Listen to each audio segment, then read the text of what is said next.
Hey everyone, welcome to Antique and Garden Showcase.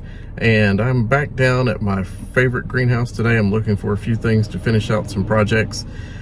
Don't know exactly where this video is going to go today because I've had quite a busy weekend, busy week, but may just do some recap things, get some ideas going for some more planters coming up, and just go here and see what they've got again. So I had my heart set on some ivy geraniums today. I don't think I'm gonna have a problem finding any. Look at this, oh my goodness.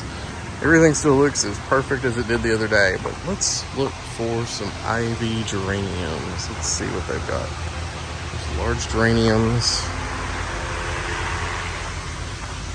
And down here, ooh, look at that one. It's a great color.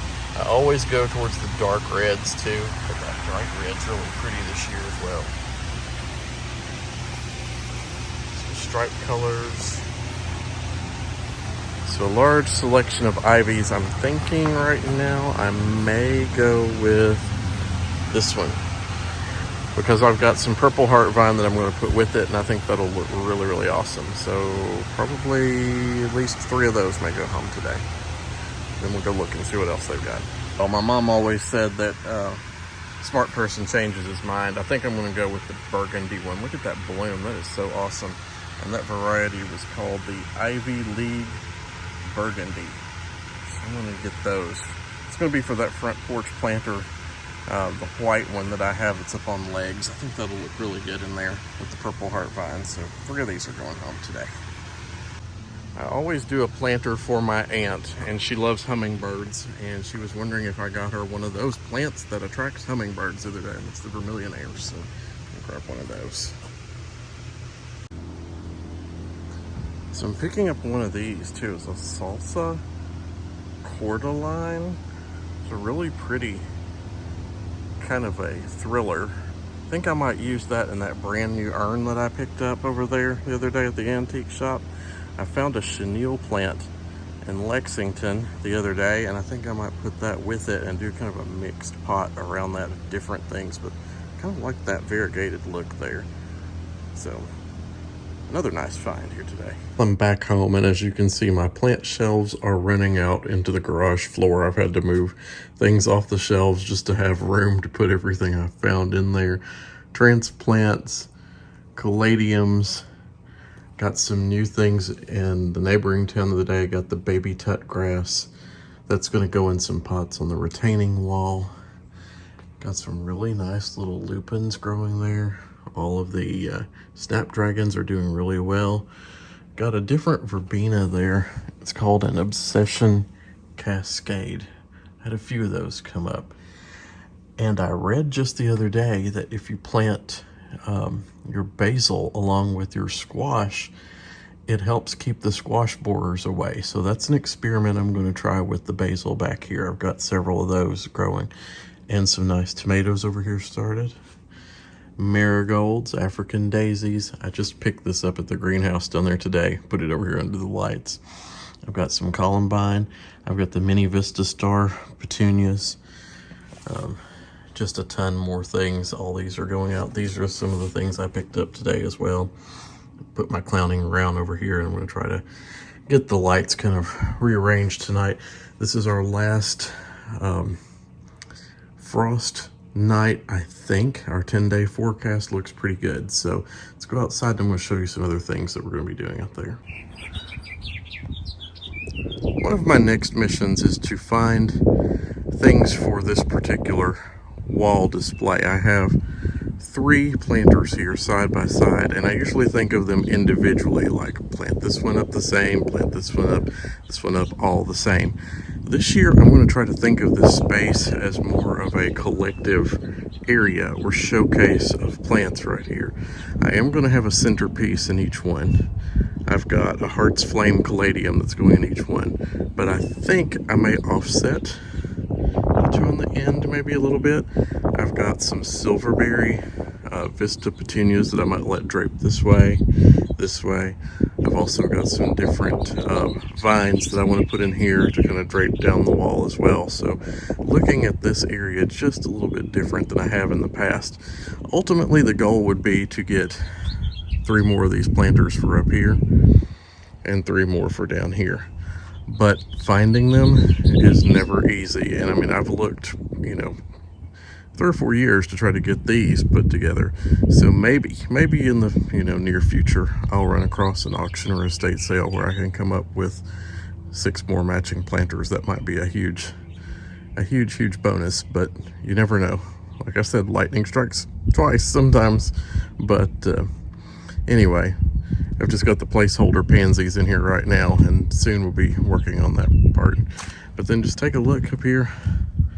The formal garden bed is looking really nice right now. The daffodils have just about gone away, but then the pansies are taking over, and that little basket of just leftover pansies I had to put in the urn are looking really nice there now. They've really filled that part in. One of the upcoming projects is drip systems I'll be talking about soon. And while this may not look like much, this was a huge undertaking. I managed to get a 1/4 inch supply line run all the way around to the kitchen garden. I only had 1 drip system last year running off this one, and it takes off across the front porch, waters all the urns and all the way down the driveway wall. But this one is going to supply the back to the garden. And you're going, well, why don't you put it back there instead of around here? Well, I had this new faucet customized to where I can control it from inside the house, and the house is 40 years old, so having this replaced is a better source than what we have around back. So this goes all the way around the corner. Down the side, you can see lilies are coming out nicely here. The transplant doesn't even look like it was transplanted the other day. That's great. Another transplanted lily. Everything's looking good. We follow that drip supply line. I've got it all the way around here, and it stops at the fence. I've got it laying in behind there. I've got to take it underneath the walkway here and over. The new urn that I bought the other day is actually going to go right over here in this bed. We took out a really bad butterfly bush in there, and it's going to go in that bed as kind of a centerpiece, which was one of the 3 places I had picked up for it. So I have to go under this gravel walkway with some conduit. I'm going to take the line itself under there. It'll pick up the urn. It will go around the back. It will pick up this bed here, and it will also pick up the other bed over here. And I could actually take it right around the front of the lower garden room and hook those pots up, which I may do that as well. But we did get the landscape paper up, landscape fabric, whichever you want to call it. This has all been cleaned, washed, and redone. I got mulch in here before the rain the other night, that way it wouldn't splatter up onto the new clean fence, and this is looking much better. I'm going to fill in with some other things and maybe do some more dividing here, whatever, but just trying right now to get the basic things taken care of. And the lilies we had to lift. We originally had a large weeping cherry tree right here in this area, and that tree was diseased, so it had to be taken down. So it changed the dynamic. Here it made this more full sun, especially in the mornings, and that was not a good place for the hosta lilies. So took all the hosta lilies out from here in this area. They all got moved up to the shady area up here, which works a whole lot better. So kind of showed you this a bit the other day. This one has not been finished yet, but I did get the bench from the farmhouse moved down here, and I got some miniature red roses. They're not miniature red knockouts. They come from the the death racks at Lowe's, the half off clearance. So they had been left out in the cold a little bit, but I think they're going to bounce back just fine. One on each side of that, and they should grow up and be really pretty. But just a few more transplants here, and that's about all that's been accomplished on this side as of late. Still have to get beans and things planted up here. Everything you see growing out there right now, those are all bread seed poppies. that bed is just full of breadseed poppies that are going to have to be thinned out. And while we're out, let's just take a little tour here of the millstone garden. We've got a pink horse chestnut tree here that's coming out. Don't think it's going to bloom this year. It's still a little too young, but that's a really neat tree. I've got a full-grown one in the front yard. White and pink dogwoods, and these blooms are beautiful. So let's get some nice up-close shots of those blooms. Look at those. Really pretty blooms. Also have a pink one over here. Let's find some nice blooms there as well. Against the blue skies, those are really pretty. Really nice day, even though we're preparing for our last frost tonight. Well, at least it's not a freeze. I think everything will be okay. After this, it looks like we are home free for happy planting. So cannot wait to get everything out and really to get my garage cleaned out because it's so full of plants right now.